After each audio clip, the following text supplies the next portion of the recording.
So hello everyone, welcome to my panel and my presentation to start with. So for those of you who are wondering, if you saw my panel or my presentation yesterday, I still have my gin and tonic in case things start going wrong, so we're safe.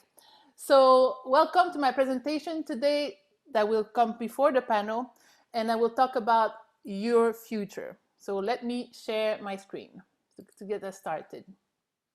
So, as I said, today I will be talking about your future.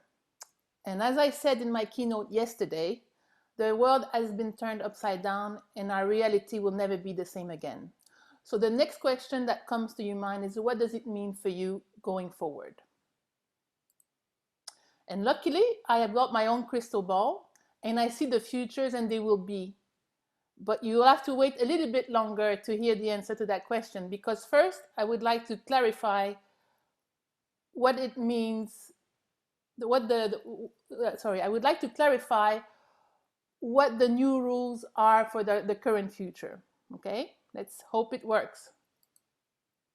Yeah, I really don't understand why everybody isn't following the same rules right now. They're very clear, so let's take a minute and let's go over them again. First, you must not leave the house for any reason, unless of course you have a reason, and then you may leave the house. All stores are closed except those that are open, and all stores must close unless of course they need to stay open. This virus is deadly, but don't be afraid of it. It can only kill people who are vulnerable and also those who are not vulnerable. We should stay locked down until the virus stops infecting people. And it will only stop infecting people if enough of us get infected that we build immunity. So it is very important that we get infected and also do not get infected. The virus remains active on different surfaces for 2 hours or 4 hours or 6 hours, but in most cases it's days and not hours, and it needs a damp environment or a cold environment that is warm and dry in the air, unless the air is plastic. If you are home educating, you can include household chores within their education curriculum,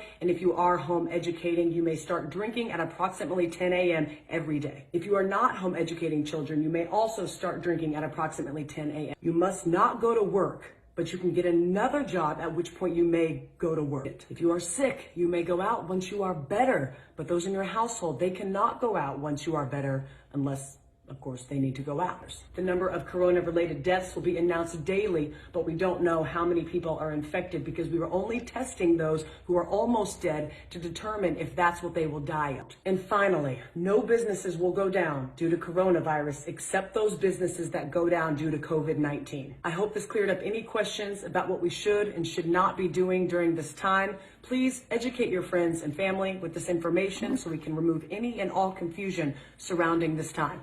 Thank you. So I hope this clears out all the confusion, and I hope I will do as good a job to explain to you what the new rules will be in your future. Yeah, I really. So let's look and let's turn our vision to the future, okay? In my view, it will not only be only one, but a multitude of fluid futures, and we'll have to learn to navigate from one to the next. So I see the futures and they will be full of uncertainty. So based on the report that we've published this week, looking at the future of the wholesale business, we've developed a number of future scenarios with variables and impact on your business. So let's look at what this means for you. The first scenario we looked at is the optimistic scenario, or the optimistic future.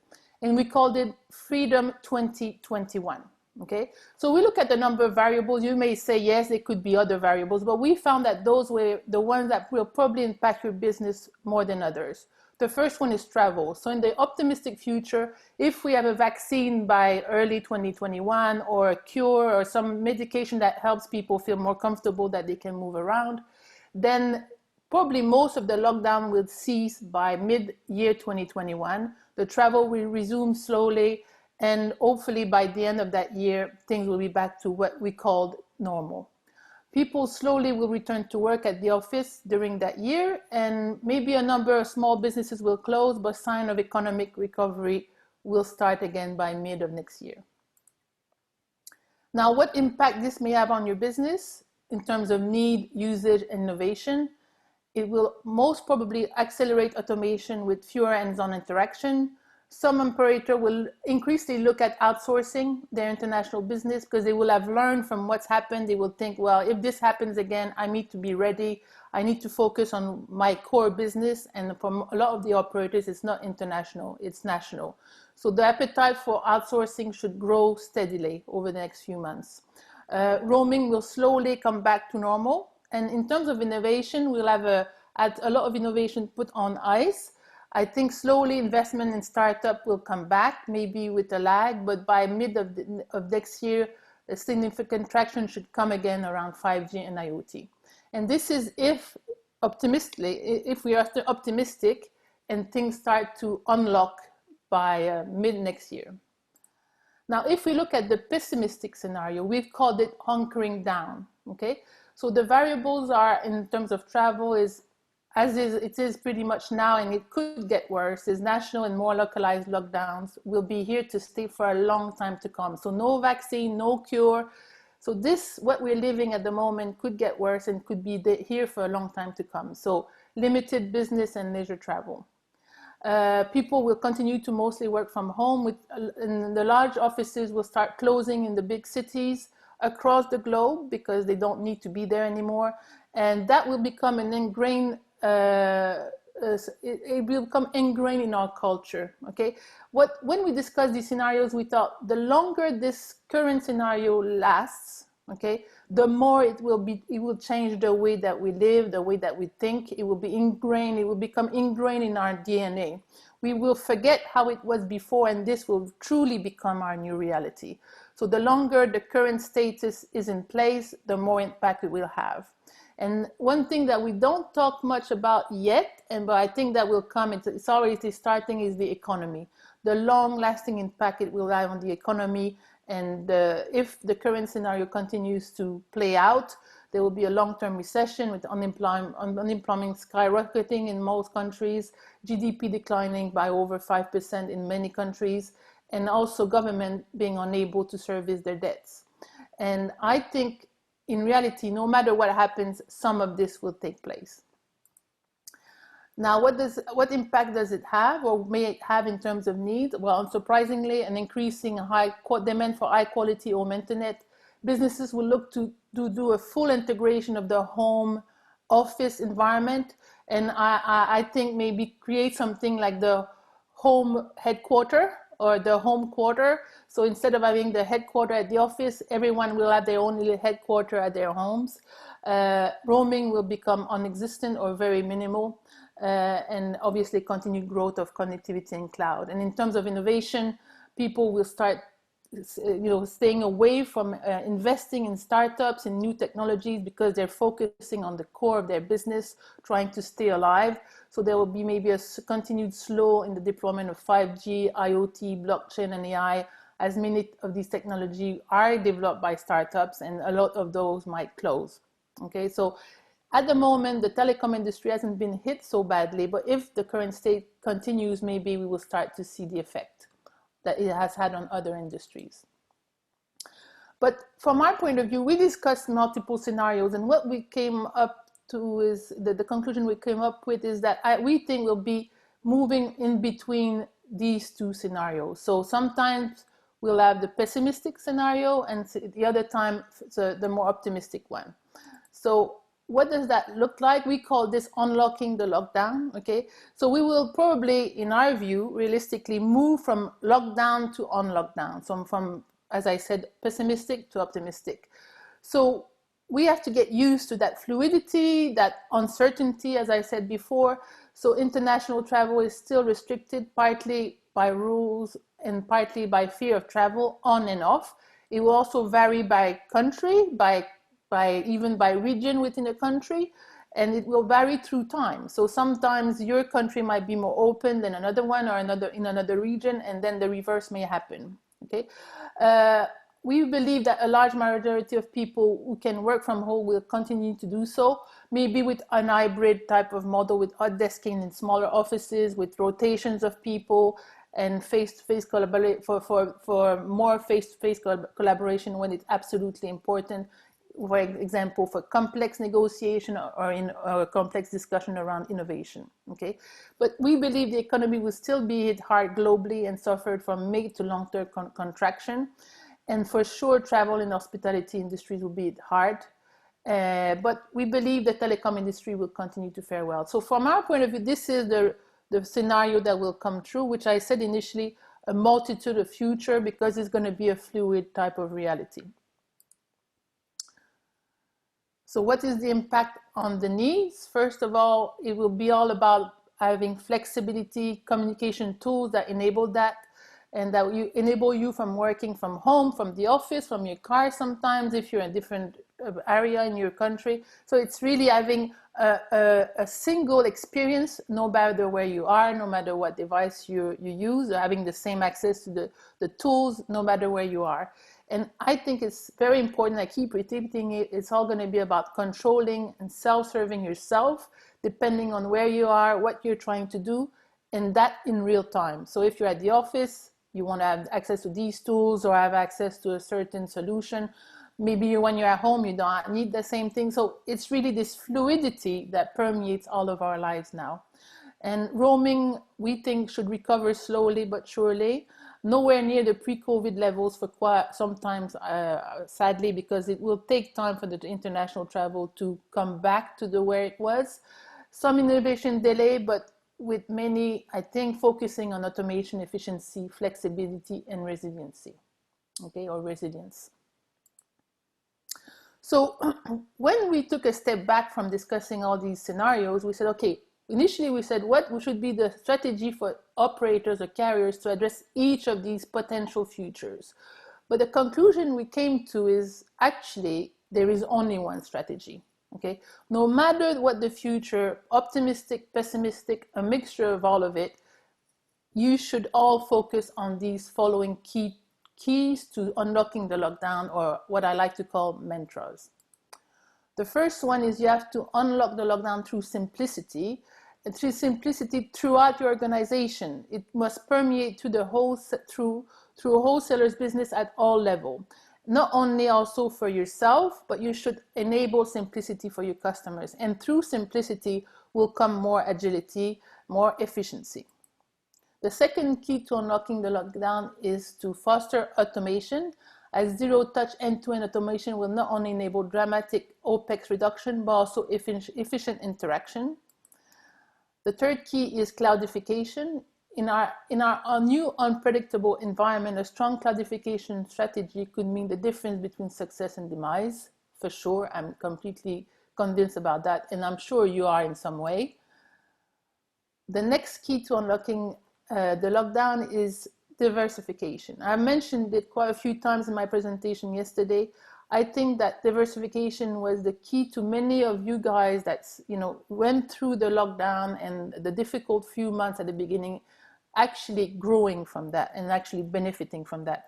And I'm talking not about only diversity in terms of product portfolio or customers you're targeting, but also diversity in terms of technology, in terms of partners, and in terms of people as well. It's very important. And that will enable you to reduce your vulnerability to unpredictability in your new reality. But last but not least, I think resilience is the key, the number one key to unlocking the lockdown and making yourself as agile as possible. And this is made possible by embracing redundancy, diversity, modularity, and adaptability. And if you've seen me present before, I've talked and I've written about the wholesale paradox. And what I was saying then is wholesalers have two conflicting objectives. They're trying to become more and more efficient while they're trying to generate new revenue and innovation. And this requires two different types of organization. Now, on top of that, they have to foster resilience, because more and more you have to be ready to all these new things that are thrown at you, and you have to create an organization that can take it. But sadly, it has to go one step further. You have to create an anti-fragile organization. And what is that? So anti-fragility is a concept that was created by Taleb, who is an economist and a philosopher, and you should read his stuff, it's really good. And his concept is anti-fragility is beyond resilience. The resilient organization resists shocks and stays the same. The anti-fragile organization gets better and actually becomes more successful with chaos. Okay, it's I think a very enlightening concept and is very of the time as we go through all these changes. So I guess your question is, okay, it sounds cool, it sounds exciting, but how do you achieve anti-fragility? So the game plan to become anti-fragile is to deliver anti-fragile services. And you do that by offering plug-and-play cloud-centric solutions that are underpinned by fluid networks and commercial arrangements, and also by automated interaction with your customers and your suppliers, and that sometimes through APIs, for example. Then you must build an anti-fragile ecosystem, and you now should play on your strength. Carriers are trusted enablers or trusted intermediaries. Okay, you are the best at bringing people together, so you should build on that and become the platform enablers, big data facilitators, all this through seamless interaction, not only with your customers, but your partners and sometimes your competitors, obviously, because sometimes these are your partners as well. And all this through partnership. Partnership permeates all of this through time. And last but not least, you must foster an anti-fragile organization so you can prepare for multiple possibilities. So you have to build an organization that keeps looking at what's next, how is it changing at all the time. And you have to be ready to have a flexible organization that can change at the drop of a hat, depending on what the reality comes at you, or throws at you rather. And this is achieved only through a reliable workforce that can cope with change, that is and therefore has guts, has intelligence and imagination. So not a small task, and it will be a balancing act. So this is your task, wholesalers, going forward. So the answer to the question is, I see the futures and they will be all about anti-fragility. So this concludes my introduction to our panel. And all of these concepts and discussions are part of the big report that we published this week called The Big Reset. And I call it the Beast because it's so huge. 90 pages, 60 tables and figures covering all the different types of communication, voice, fixed mobile, 2G, 3G, 4G, 5G, messaging and roaming for the world and by region, and for 2019 to 2024. So if you want to know more about how we think the industry will evolve, the different futures, and how you should react, please visit our website at our report page. So this concludes my presentation, and now we will be joined by our panel. So I guess I need to stop sharing my presentation. And I would like to welcome my panel. So the panel that we have today will continue to discuss what I've been talking about, which is the wholesale futures. So the first panelist, coming directly from Montreal, my good friend Christian Michaud, is Senior Vice President, Tata Communication. The second panelist is coming from Paris, is another good friend of mine, Cedric Gonin, Senior Marketing Director, International Mobile Services at Orange. The third panelist comes from Cyprus. Ehsan Ahmadi is CEO and founder of Vox Carrier. And last but not least, who knows where from? You never know, he's a moving target. Dawood Ghalaieny is Chairman of Cellusys and CEO of Zariot. Guys, welcome to the panel. Are you ready? Yeah. Cool. No, you're not allowed to be on mute as a reason not to answer my questions. Cool? Okay. So guys, I don't know if you agree with me. Hopefully you don't agree with everything I say. That's what's going to make an interesting discussion. So if I get the panel started, the first question I would like to ask is, it is probably the most difficult to ask or to answer, is there a future? I guess that's the first thing we should ask ourselves. Is there a future? And I'm going to direct that first question to the big winner, Christian Michaud. Christian, what's your view? Is there a future? Yes, thank you, Isabelle, and hi, everyone. So definitely, I think there's a future, and I think you showed that in your presentation, Isabelle. There's a future for the people who will be able to adapt, to be resilient, to be agile, I think the future is already quite engaged, if you ask me, right? So we're already in the moods of the future. I think when all this started earlier this year, we moved from a position to a response position where everybody organized itself to survive in this environment. But that time for me is past. We can see clearly everybody's engaged toward that new normal, that new future, that adaptation that requires speed, that requires ability to execute. Also, I think part of your fragility, anti-fragility approach is the ability to execute is certainly very important for me. And I think we've seen a number of wholesale players going into that direction. So I'm quite positive that we will adapt, that the industry will transform, will support the new reality. It will require an accelerated move from a service play to a platform play to a cloudification play. So I think that transformation that was already ongoing is just accelerating with this. And I don't think it's a question of whether, is it an optimist scenario for next year? Is it a pessimistic scenario? This is happening. This is not going to change. This is just going to accelerate much faster. I don't think we'll go back to what normal was before and the way everybody works. I'm not talking only our day-to-day life, but the way the work is organized and everything. Hence, that need to support our customer and find vendor and partner that can up bringing the solution is going to be critical. And I think we'll see winner and loser, but if you're the agility, resilient, the speed of reaction, for me, that's very important. I think that's part of your concept, but not only the resilience, but the speed to adapt and to change very quickly will be essential in the future. But I'm positive that there's going to be a number of survivors and growing survivors. So not only survivors. Yeah, I'm going to put you on the spot because I've been in the business for a long time and you have as well, Christian. Do you think that's realistic though? Because they're saying it and doing it, and wholesalers aren't the fastest beast in the ecosystem. I think they want to do it, but they are having trouble actually making that a reality. Do you think this is changing? Do you think they will really be able to be agile and have organization that can move around and be fluid? It's always the same thing, right? There's winner and loser in that game. And I mean, it really depends on your capability to execute. I was hearing your presentation, you talk about diversification. That might be an area where I don't completely agree with you. You need a level of diversification, but not too much.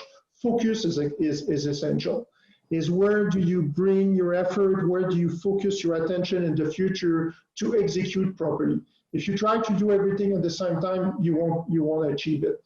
But yeah, you're right. I mean, some wholesaler and some carrier have been, it's been challenging to adapt to the scenario. So when we look at what's going on right now, maybe even more difficult. But my view is that some of us will adapt faster and will be able to capture market and to change our business model, right? It's also essential to adapt to this new business reality and to be able to work in a different way with our customers. So, but I'm still think that many of us will do that transformation quickly enough in this new reality, right? We surrendered with OTT and everyone, so that's not new. That's already part of our reality. So we have other types of players that are very quick to react. I think a lot of us have already changed the way we're doing things to be able to react much faster than we used to. Okay. So I think that, Isabelle, that perception of slowness and heaviness of the wholesale carriers is not quite accurate anymore. Okay. I'm sure I agree completely with you. I do agree and don't agree with you on resilience, but we're going to bring that point later in the discussion. But I want to hear about the other victims on my panel. What do you think? Is there a future? What's your view? Who's next? Dawood? I think I can see you want to say something intelligent.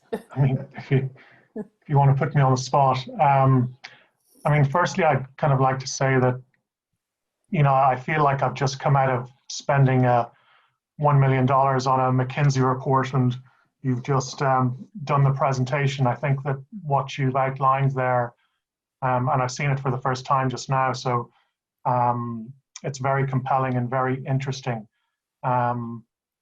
You know, your concept around anti-fragility, is wonderful. I think that, organizations that can gain from this kind of disorder, or as it's also termed, kind of chaos, they're the ones that are ultimately going to benefit the most. However, I think that, is there a future? There definitely is, and only because of the place in which, we lie. I mean, people talk about critical national infrastructure. So in the wholesale business, we're not critical national infrastructure, we're critical global infrastructure. So it makes us extremely important. Yes. We are effectively the center of the universe for everything that's being facilitated today in the lockdown. So we're not going anywhere, okay? But that's just maintaining the status quo, all right?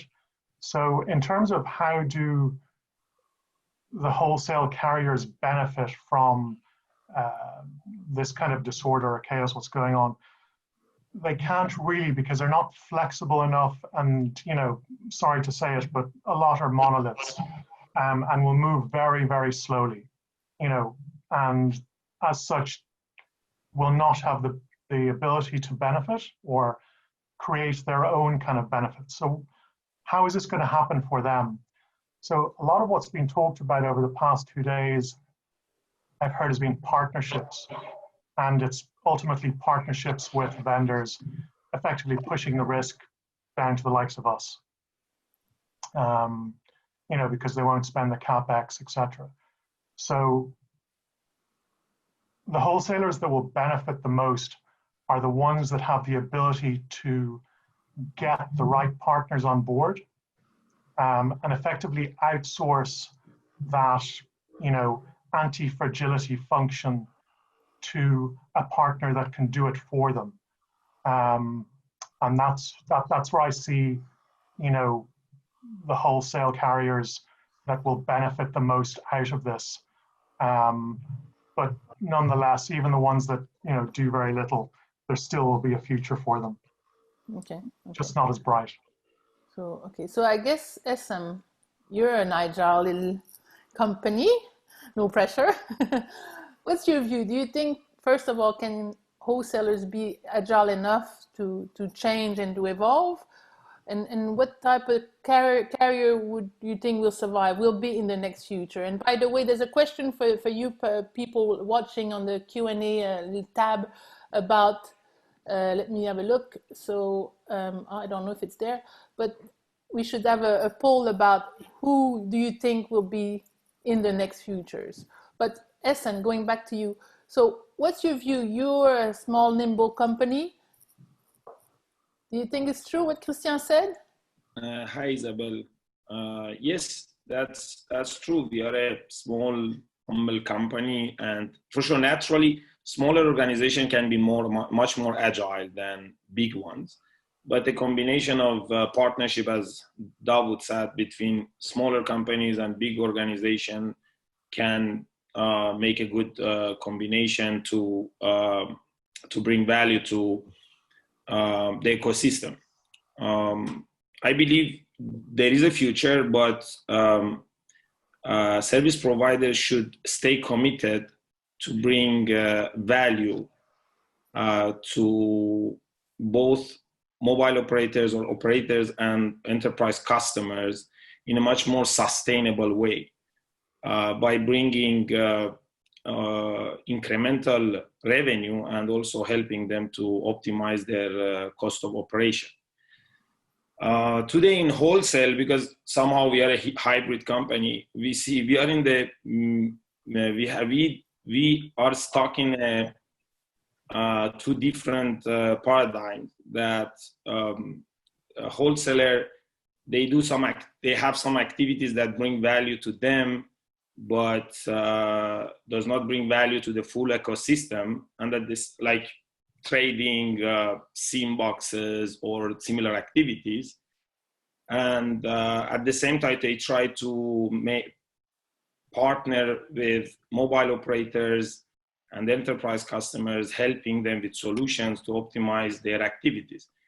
I think there is room for both but we're gonna see less and less purely wholesale players that just moving minutes and SMS from right to left and trying to just make some margins.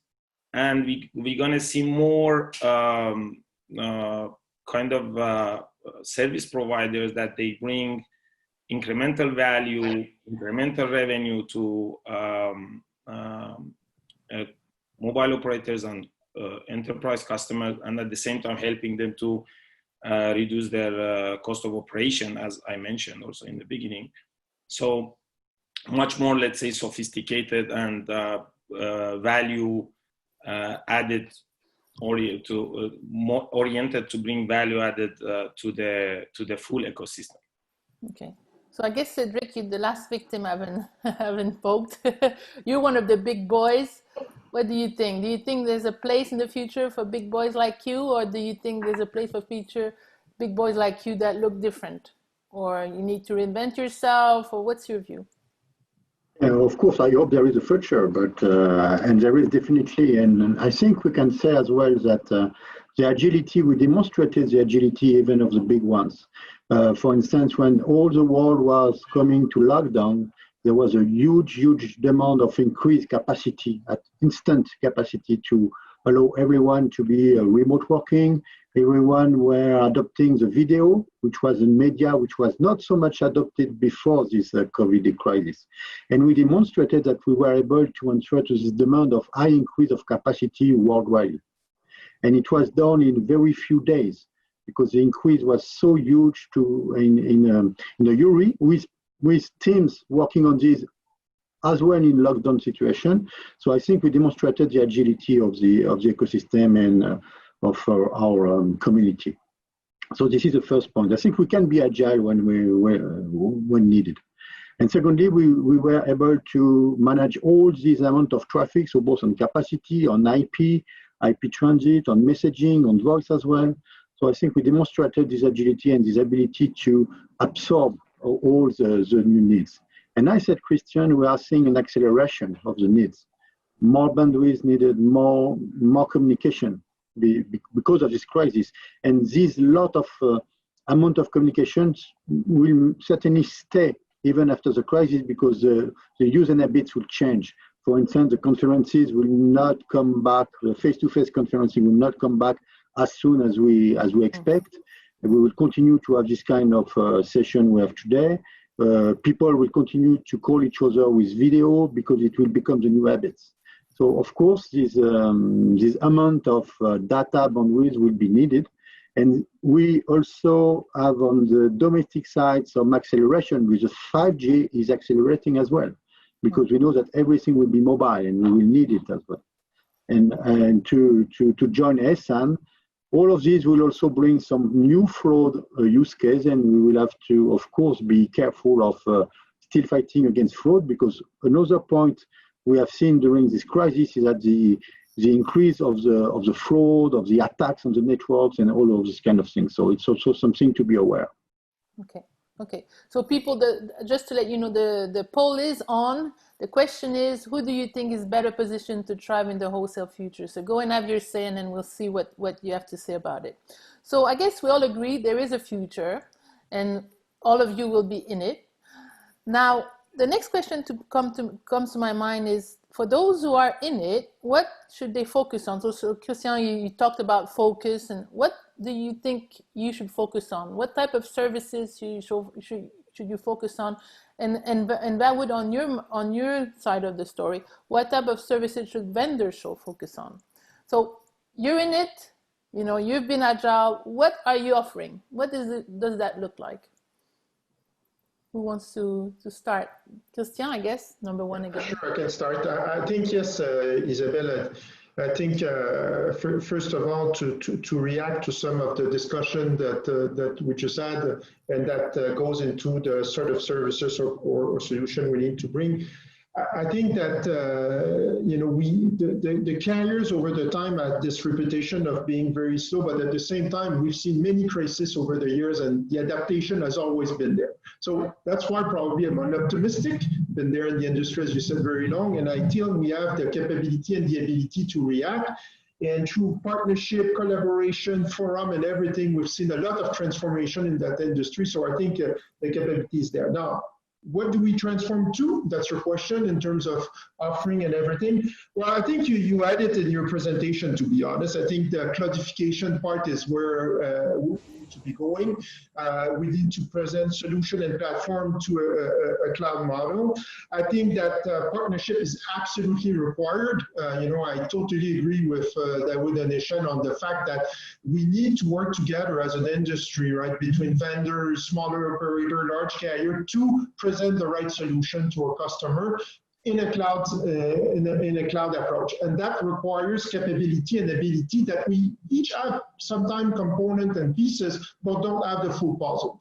And I think that it's how we transform to those new services that are required, solution, use case that the customer needs in that environment. This is what will bring the best solution to the market.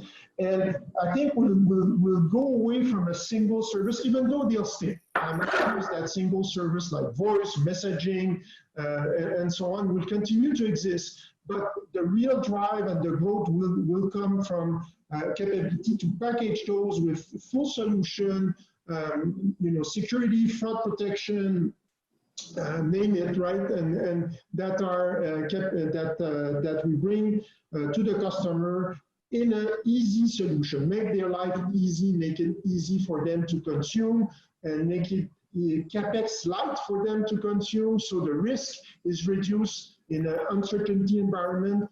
The more we reduce the risk of our customer, the more they will like it and the more they will consume. So we need to find those services and solutions that achieve that risk objective, and through cloud, I think is really the way to provide that solution. Okay, Dawood, do you agree as a vendor? Do you think that number one realistic, and then maybe what's your role in all of that? How do you make that reality? Because really, more and more, you have a role to play, the vendors, in helping carriers come up with all these cool things and packaging things and being agile, because they're doing that for their own customers, and then so you have to do that for them. Do you think that's realistic, and is that something you think will happen? Yeah, I think that, something that I genuinely believe in is everybody working to what is their core competency. And I think that, when you kind of strip everything back, and, those that are able to execute their core competencies the best are the ones that are going to be able to succeed. So allowing, the carrier do what they do best and leave them at it, and then as a vendor, you do what you do best, and that requires sometimes a little bit of a mind shift, because, as a vendor, typically, in the past, what you did was you sold a system, there are the keys, please, drive it now. Whereas, from an operator kind of perspective, maybe that's actually not their core competency. That's actually ours. But we've handed over you a piece of infrastructure or whatever, and we're now getting you to operate it. So that kind of virtually outsourcing model a little bit. So we give you this infrastructure, but we also manage it as well, because we are the people in the best position to manage it, and you go off and, do what you're best at, which is, all of those international connectivity, sales, etc. So again, I think it's kind of back to, doing what you do best, and ensuring that, all of those people in the value chain are doing just that. Okay. What about Ehsan or Cedric? What's your view? Sorry. Yeah, the same. We need a relationship with vendors which is based on more partnership. Because of this acceleration, we have to. It's no more time to invest for long term, for 10 years or 15 years in some equipment or anything, because the technology is changing very faster and faster. If you look at the different generation in mobile, for instance, we move from 2G, 3G, 4G, it's even shorter and shorter. 5G is not launched, we are already talking about 6G. So the technology are changing so fast that we need more partnership and different business model as well to be sure that we can provide the right flexibility to our own customer, because our own customer needs this flexibility. We see that there could be some crisis as well. So traffic can be very high, can be very low, and they are looking to outsource more and more the wholesale part and to receive from us the possibility to adapt to the different variation of the business. Huge traffic, low traffic, whatever, without having the investment and taking the risk. So they want us to take more risk than they took before. And these risks have to be shared with the vendor as well on the whole value chain, because if we don't split the risk at the whole value chain, it will be more difficult to build innovative services in short term. Okay. We'll talk about the risk, the business model next, but I'm going to push back on that because I agree with you. You need to partner with vendors and to create a co-creation type of environment, but it's hard to do that with the big vendors. So the small vendors have what it takes to do that. They're used to being agile and doing, but often the carriers do not want to go with the small vendors because it's more risky and because they're not sure if they'll be there in 5 years' time. So it's kind of, again, another paradigm that they have to deal with. They want the agility and creativity, innovation of the small vendors, but they want the security of the big vendors. And also partnering with a big vendor, I'm sure it's not as easy and effective as partnering with small vendors. So what's the solution? Do you see a growing appetite for carriers and wholesalers to partner with smaller vendors? Maybe you're doing it yourself and it's working. I would like to know, because I think it needs to happen, but often because I work with a lot of the small vendors and they often tell me, we were the second, in the RFP. They told us they really like our solution, but really because it's risky, they went with the big vendor. Maybe the solution wasn't as good.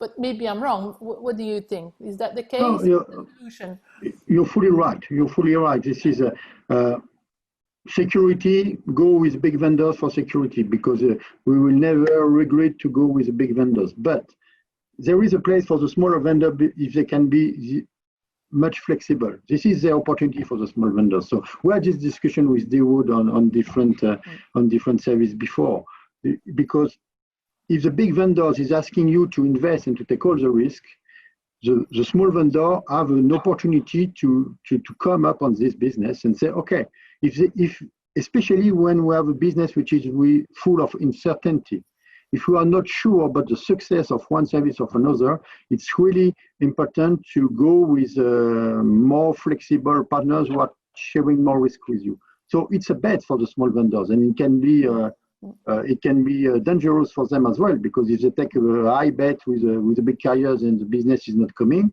it's a real bet. But they are able to take some opportunity by betting on the futures, then the big vendors will not say, because they want to secure more. And they have in a relationship saying that it's more for long term. And as I said, we are less and less investing for longer term. We are investing for shorter term, because the market is changing too very, very quickly. So there is less and less space for long-term investments with big vendors, just for security on long term, because the security is not only bring by the vendors, but by the market itself. And if the market is not secured, you may be better to take more risk with the smaller vendors than securing, but for no business at all. Okay, I'm going to hold that thought. I have got the poll results. And what it says is people think that cloud communication providers are 80% of the people polled said that they were going to be in the next future. And the next category is platform providers. So wholesalers, come on, hurry, move, become cloud providers and platform providers. But so let's go back to the discussion. I think it's really interesting. So really, if I'm a vendor, if I hear that, what I'm saying to myself, when I'm a small, nimble vendor, it's telling me is actually to get into the big accounts, to get to work with the carriers, I should go towards a risk and reward, or a risk sharing type of business model. Is that kind of it would be a way in for them to differentiate from the big, or differentiate enough or bring enough value for you to go with the smaller vendors because the big vendors are not able to offer you that business model, and that's where you're trying to move to. Is that what you're saying? Would that be true? I don't know. Dawood, Ehsan, jump in. Yeah, I think that one thing that we've got to define here is like risk. Okay, so what is risk, and what is the risk, the return that you get from taking that risk. So you move back to that thing that you discussed earlier, which was the anti-fragility, and ultimately that is chaos, that is disorder, that you can ultimately benefit from. So that is a risky environment, and you excel within that risky environment. So if I look at us as an organization, we would ultimately, that's where we excel the most, from that general chaos, from understanding, all of those small moving parts and be able to act very, very rapidly to put them all together, see those opportunities before anybody else sees them, and execute upon them. So that's where, we would see that as one of our core competencies. Being able to thrive in that environment, and gain from that disorder. So, for us, that's managing our own risk because, so a large organization see like that's something that's risky. We cannot control that, and as a result, we will stay away. Whereas for us, oh, that's completely under control. We completely understand all of those moving parts, and we can execute this in a way that nobody else can, take that opportunity and make the most of it. So it's what we can do as a core competence versus what the larger carrier can do as a core competence. Okay, and as a segue to Ehsan, you'll like this next comment. So our friend James Williams, he always has bright things to say. This is what he's telling us. Security is not monetization. The two are very different. It's all about the managed services offering, and this is where people need a reality check, and they need to check their preconception. A misconception, I must add, that going with a large vendor is always best. So he's talking about security and monetization, meaning the big boys can't necessarily help you monetize. And I know, Ehsan, this is one of your sweet spot, monetization. It really gets your blood flowing. What's your view? Do you agree with our friend James? I agree with Dawood that there are cases that it's our core competence because this is what we are doing, and we do only this, not a lot of other things. So we are very focused. And we have enough competence to realize that there is not that much risk that in some project, which may be big organization, they see very risky, but we don't see risk. And on the other hand, small companies, especially the ones that are entrepreneurial, they can. And they learned and they know very well how to manage the risk and deliver. So taking calculated risk is part of their DNA. So they don't have any problem to take bigger risk and manage. And they're also agile enough and they know how to manage the risk. And on the end of the day, deliver what is expected by the customers. Okay. So we've started talking about the business model, and I it's one of my pet subjects. I really like it. I think because it's key to the business, and I think carriers are having trouble. Not just carriers, actually. In fairness, operators, the telecom industry is having trouble or difficulty embracing the new business models. And I mentioned simplicity as a key to unlocking the lockdown, and that goes through all the way to the business model. And when we talked to carriers during, the height of the lockdown, they said that some people were questioning the need for complex SWOT deals, commitments, because the benefit, monetary benefit outweighed the cost of managing those complex types of business deals and business models outweighed the benefit. So some of them were just thinking of scrapping all of that, going to a simple bilateral business model. Some are talking about the roaming business model, again with the commitments. Should we get rid of that? The per minute business model, should we get rid of that? Should we do finally, is this going to be the trigger to really go with full simplicity in the business model and start focusing on the value on top finally? Now, what do you think? Do you agree with me about this, the need for simplifying the business model? And do you think it's going to happen? Isabelle, my view is that simplicity comes with complexity. So yes, you can simplify, and I agree as an objective to that we should simplify, and I would love to be the very simple business model around single one, very easy to manage and everything. Actually, bringing simplicity to our customer means that we're solving the complexity in the background. And we can remove some of the complexity, but some of the complexity doesn't go away. And you need to learn to manage it. And I'm going to, again, making a link with the previous discussion, I think vendors are doing the same thing, right? They need to remove some of our complexity, make it easy for us to consume so we can turn around and make it easy for customer to consume our services. So yes, absolutely agree with your objective, but I think it will be ignoring a reality to say complexity can go away completely and we don't have to take care of it. We have to take care of it. Simplicity means taking care of complexity. Yes, but the business model, meaning how you charge each other, is it still necessary?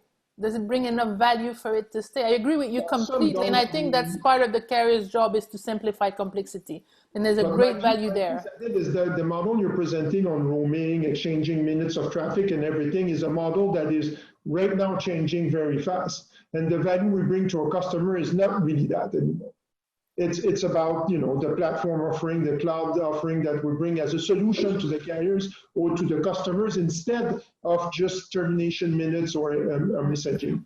Our job as a wholesale carrier is to make that world easy for a customer to consume, right? To resolve that complexity of the business model, as you say, right? Do we need all the system that we need to manage all the types of agreement that we have? No, I agree. We need to simplify that a lot. And we need to work with the community of carriers to change that, and also with vendors to make our system a lot lighter than they are right now. Right? Definitely we need to do this, but that is called managing complexity. Ehsan, do you agree?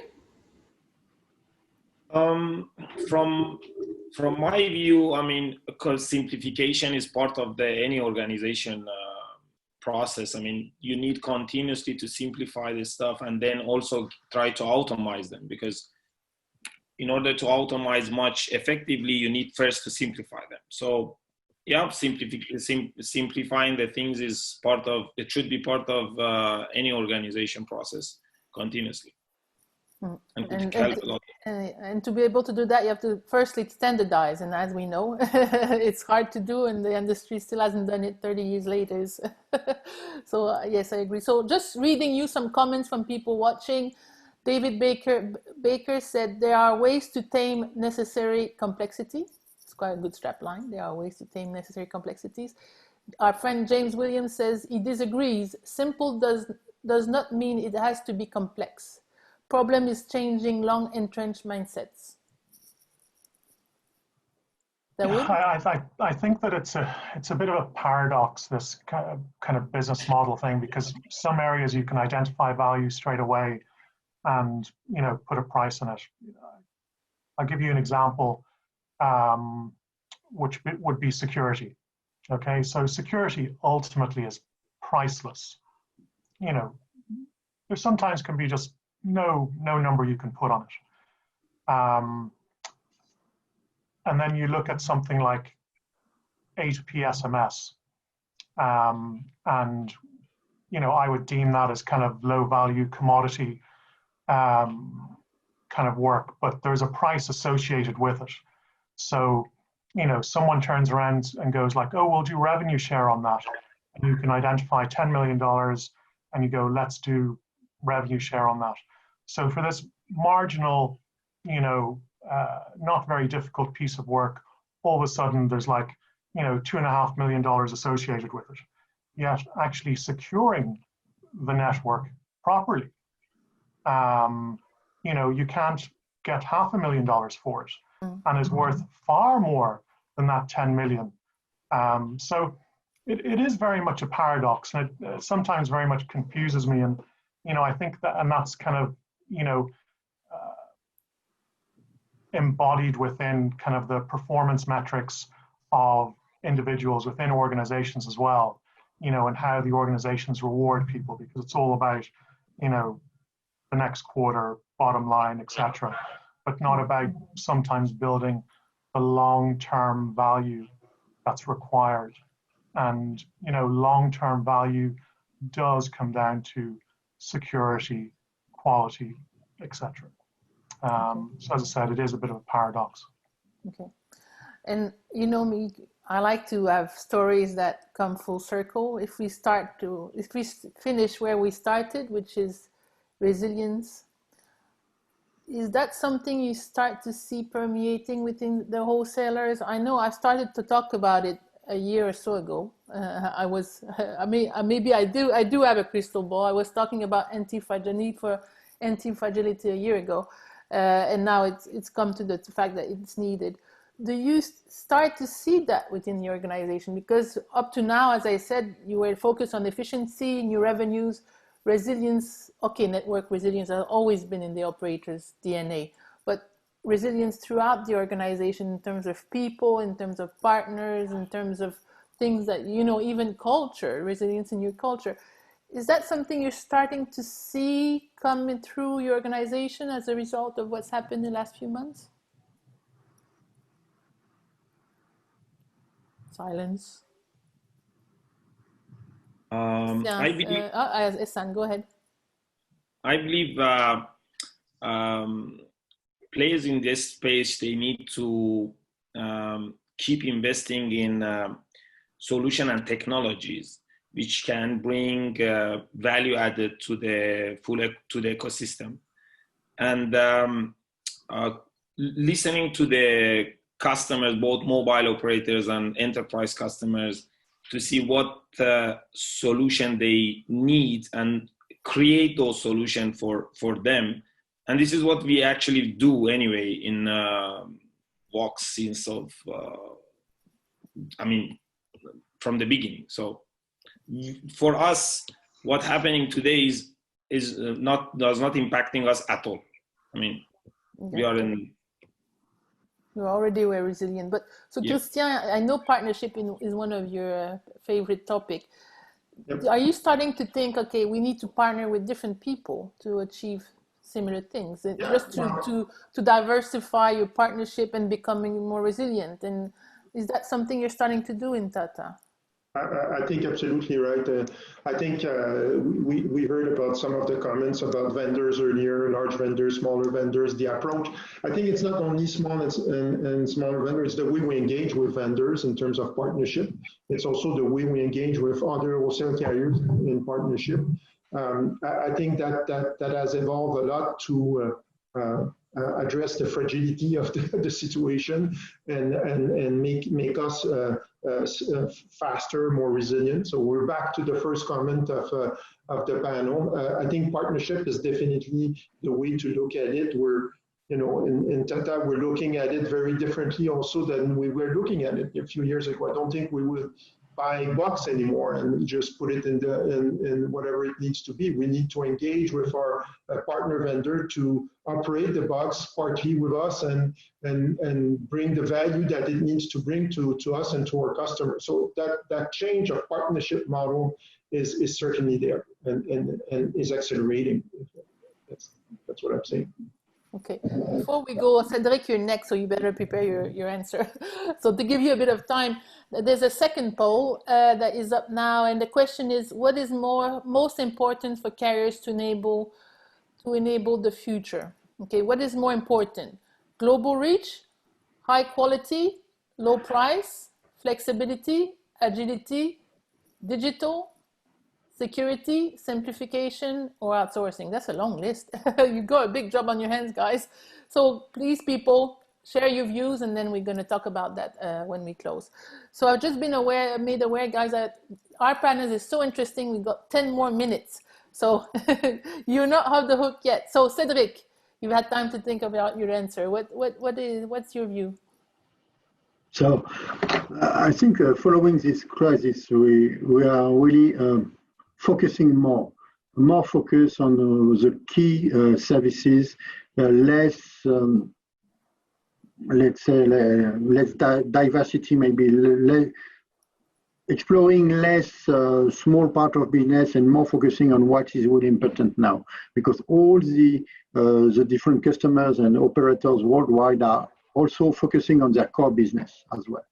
So regarding the wholesale, it's an important part for them, but they are more and more keen to outsource more and to delegate all this complexity in the wholesale part to better monetize and to simplify, especially in terms of resources and on work, on teamwork, because they must focus on their own business as well. So us as a carriers, we are focusing as well on what is more critical, important to deliver a better service where customers are waiting us, and maybe looking less at the alternative or innovative part of things. Because the important point today is to better deliver with better quality, better monetization, less fraud, everything we are doing well today. But and now my next comment, actually, I don't know the answer to. As you were talking, I'm thinking, yes, but isn't focusing the reverse of becoming resilient? Yes, I know sometimes you have to focus, but if you focus on if you bet on the wrong horse, and then that horse doesn't come across the line, then you're kind of done for.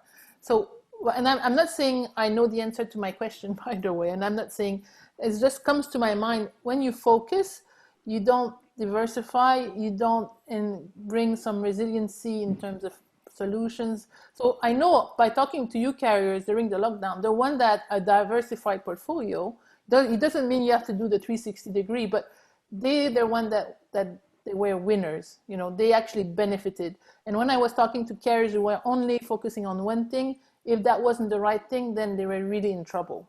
So I'm just thinking about it as I'm talking about it. But it's a balance thing, right? It's neither full focus, neither full diversification, if you ask me. It's choosing the right element in your diversification and focus on execution on those elements. I think that's what we need. We cannot be everything to everybody, and we cannot be a single product player either. That doesn't work either. It's that balance that you find, that by focusing in some area that you think are your core competency and bringing more value to your customer, that's how you make it more resilient, that's how you make it more agile, because you're focused on that with your help of your partner to deliver those areas. So I think it's for me, when I make that same comment earlier on focus is focus on a number of things that you can manage. Going beyond a certain number of things is totally different. Yes. I agree with you. And it could be not necessarily doing nothing in the diversity area, but it's maybe doing it differently rather than building from scratch something which is a side, then partners with the right people who are the key players on that, start the business with them, and if it works, then change the model later. But it's clearly that point. Check more partners to start new businesses or alternative business or in certain business, rather than trying to do everything from scratch from the beginning, which was the traditional way of doing for the big guys. And that's where the small vendors come to play, because you're able to try little things with, a lot of them, and then, you're at least ready when the reality comes to you. Dawood, you wanted to say something? No, ultimately what, both Christian and Cedric were saying was that, yes, we will focus and concentrate on our core competencies. However, if there is a need to diversify, it's effectively outsourcing the risk. So, do what you do best, do what you can manage best and control best, outsource the risk. I agree. Ehsan, do you agree? Totally agree. And also, we see that mobile operators and enterprise customers, they're starting to realize more and more that having some partners, for example, for monetization, is bringing a lot of value to them, and they're starting to be more open to outsource or to look for monetization partners. And this is something that exactly we can partner up with the big organization and to bring value to the ecosystem. Okay. So guys, to close us off, you've almost survived. There's one more question, the most difficult one. Christian, you guys have been on my panels, you know what I like to do when I close. So this is my question to you, okay? But wait, before, it's not finished. The poll has come in. The result is that people, let me see, 36% of the people said high quality was important. Security, 64%, unsurprising. Flexibility, simplicity. So I guess they agree with what we're saying. Low price, 0. So guys, go up with the price. You're not charging enough. So back, you're not gonna run away without my special closing question. So now, finally, to conclude on a high, okay, I will ask you to tell us in one word, and that would one word. What is the one thing that carriers or vendors should do to ensure that they are part of the future? Christian, one word. Reactive. Cedric. Flexible. Ehsan. Invest in technologies and innovate. Invest in technology. That's not one. Dawood? I'm going to have a few words less than Ehsan. Increase margin.